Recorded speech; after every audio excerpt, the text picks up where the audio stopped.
tadi kita sudah menyimak rombongan Presiden SBY sudah tiba di gedung DPR MPR, kemudian rombongan Pak Jokowi juga sudah tiba dan sejumlah tamu juga sudah mulai mendatangi gedung MPR DPR untuk mengikuti proses pelantikan yang rencananya akan dilakukan pada pukul 10 pagi hari ini, Elvira. Iya, kita juga tadi melihat gambaran bagaimana tamu undangan sudah tiba, tidak hanya mantan presiden dan wakil presiden diundang, sejumlah perwakilan dari negara sahabat, negara tetangga kita juga diundang. Dan kabarnya memang confirm datang, tapi kita melihat bagaimana gambaran situasi. Mungkin kita sambil bisa melihat bagaimana situasi di dalam gedung MPR. Sudah ada Ibu Megawati, kemudian dan Pak Habibie. Oke. Menarik ya, kita tahu bahwa 10 tahun yang lalu pada saat prosesi pelantikan Presiden Susilo Bambang Yudhoyono, Bu Megawati tidak hadir. Tidak hadir, tapi tampaknya kali ini hadir. Kemudian kita juga menunggu bagaimana tradisi, katanya tradisi yang baru ataupun hal yang baru pisah sambut di istana. Tapi bagaimana detik-detik pelantikan, kita akan menunggu jalannya prosesi pelantikan Jokowi dan juga Yusuf Kala.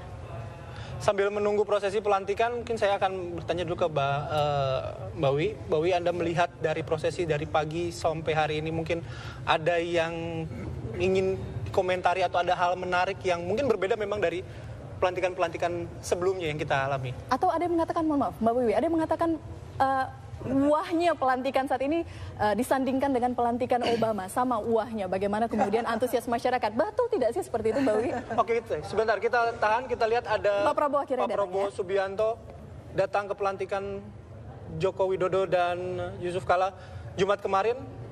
Memang keduanya sudah bertemu. Pada saat itu juga Pak Prabowo sudah bilang Pak Jokowi bahwa akan diusahakan untuk datang pada prosesi pelantikan, dan janji tersebut dibuktikan hari ini beserta jajaran KMP. Ada Pak Abu Rizal Bakri, ada Pak Hatta Rajasa, ada Pak Akbar Tanjung. Ada komentar dulu Mbak Wi tentang ini? Ya, menarik sekali menurut saya, karena saya tidak melihat meriahnya ya. Meriah itu kan pernak-pernik. Tapi yang substantif ya, substansinya adalah ini satu langkah awal bagi Indonesia, di mana para elit-elit ya, penentu negara ini sudah mulai sadar untuk bagaimana membangun negeri ke depan. Jadi ada rekonsiliasi ya, dalam tanda petik, yang secara informal belum diinstitusionalisasikan, tapi sudah kelihatan ya menapaknya, yaitu memberikan angin keteduhan, angin sejuk, dan membuat iklim politik kita itu relatif juga teduh, sehingga kekeruhan yang kita ciptakan bersama dalam pemilu dan pasca pemilu kemarin paling tidak mengurangi ya tensi politik kita dan mengendurkan saraf-saraf politik yang tegang tadi itu menuju satu peregangan yang lebih rileks seperti itu. Tapi ini semua bukan berarti bahwa kita tidak membolehkan adanya beda gitu ya. Bukan berarti ada pelarangan terhadap satu argumen-argumen yang tidak sama. Bukan itu, ya.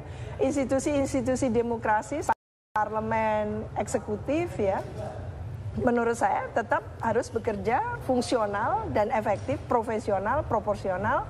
Dan itu tidak harus selalu gitu ya disubordinate hanya adanya asumsi-asumsi bahwa tidak boleh menjegal. Jadi asumsi-asumsi atau rumor-rumor politik yang berseliweran ternyata selama tidak ini terbukti. Tidak terbukti. Kita kembali terlebih dahulu ke gedung DPR MPR. Ini menjadi pemandangan menarik, menjadi perhatian ketika sosok Prabowo Subianto mendatangi ke dalam, kemudian mendapat stand applause dari para peserta sidang, juga menyalami satu persatu tamu undangan yang ada di sana. Inilah yang krusial menurut saya, sangat krusial, bahwa asumsi-asumsi semua yang disampaikan menuju pelantikan ini batal demi hukum sudah. Pak Girman, silakan, batal demi hukumnya. Saya kira betul ya. Inilah yang sebulan terakhir ini seolah-olah dicitrakan, seolah muncul opini di ruang publik bahwa kekuatan penyeimbang ini adalah tirani dan lain sebagainya yang membahayakan republik ini. Nampaknya ini antitesanya, bahwa tidak, kekuatan penyeimbang itu ketika itu proses yang harus mereka dilakukan bersama-sama, maka kekuatan penyeimbang itu hadir di tengah-tengah mereka.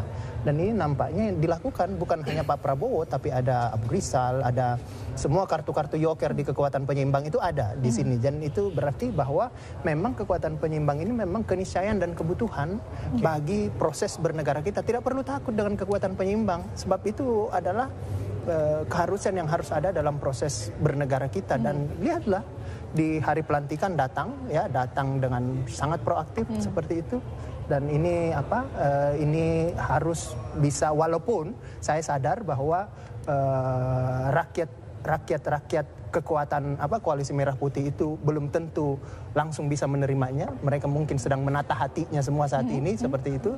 Tapi inilah realitas kenegaraan kita yang memang harus dilalui di sini. Dan ini dilakukan oleh kekuatan penyeimbang dan segala risiko taruhannya bagi mereka.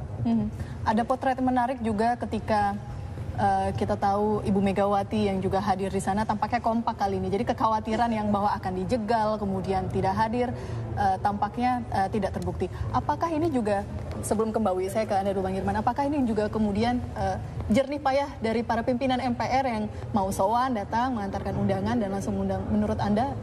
Saya kira tidak terlalu signifikan di situ ya, tidak terlalu signifikan karena memang komitmen dari nampaknya di kekuatan penyeimbang itu bahwa ketika itu untuk konstitusi, untuk rakyat akan involve, dia akan terlibat di situ dan akan menjadi proaktif di situ. Jadi kalau memang ada asumsi untuk menjegal pelantikan presiden, sebenarnya gampang. Dimulai dari proses penetapan KPU itu, maka tidak ada gugatan. Tidak perlu ada gugatan. Biarkan ketika Prabowo menyatakan menarik diri dari proses pemilihan presiden itu, biarkan ini mengambang secara politik, tapi itu tidak dilakukan oleh mereka.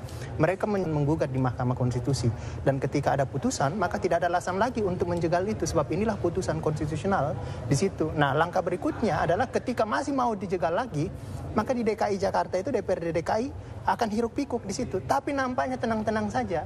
Berarti tidak ada memang ini semua akan lancar-lancar saja insya Allah ya sampai bentar, dan kita akan memiliki presiden atas ketatanegaraan yang harus kita sambut. Yang pasti bahwa kita harapkan presiden baru ini memperbaiki kualitas hidup kita sebagai warga negara. Ya, bukan karena saya warga negara pendukung pemilih dia saja, tapi yang tidak memilih juga dia wajib untuk memperbaiki kualitas hidupnya seperti itu. Oke, baik. Mbak Wi, kita melihat bagaimana para elit Koalisi Merah Putih kemudian datang memastikan hadir untuk berada di dalam rangkaian acara prosesi pelantikan. Apakah kita bisa membaca ini bahwa artinya para elit cukup dewasa, sudah cukup melihat bahwa memang kepentingan bangsa berada di atas dari kepentingan individual atau kepentingan dari partai politik? Iya, jadi ada situasi kondisi politik yang memaksa para elit-elit ini harus sadar dan mulai betul-betul matang, menunjukkan kematangan. Mengapa? Karena di dalam masyarakat sendiri tidak hanya komunitas yang mengkristal. Jadi pembelahan di masyarakat itu serius menurut saya, mengkristal. Ada dua kubu yang mengkristal di situ. Lah, kesadaran itu yang membuat para elit sadar, ya. Kesadaran itu membuat mereka harus mau tidak mau, suka tidak suka, kembali kepada Merah Putih, Republik Indonesia gitu ya. Kembali kepada jati dirinya bahwa negara ini dikelola dengan landasan konstitusi, dengan landasan way of life kita, Pancasila. Nah, ke sana. Jadi rujukannya jelas. Kita tidak harus terbius gitu ya oleh rumor-rumor politik yang sangat tidak mencerahkan, yang sangat tidak mendidik, yang justru menyesatkan kita semua. Dan itu yang harus kita garis bawahi, bahwa rumor-rumor politik yang seperti itu ternyata menjebak ya sementara para elit untuk seolah-olah bahwa memang mereka berhadapan hanya untuk kepentingan sesaat atau mungkin sementara mereka. Padahal ada kepentingan yang luar biasa tentang negara bangsa ini yang nyaris luput mereka pikirkan. Nah, saat ini mungkin starting point yang bagus menurut saya, di mana para elit duduk bersama, meskipun ini sidang pelantikan ya menurut saya mensyaratkan mereka hadir gitu ya. Oleh karena itu gunakan momen yang luar biasa ini untuk rekonsiliasi, untuk memikirkan negara ke depan. Kita juga masih akan duduk bersama di sini menanti detik-detik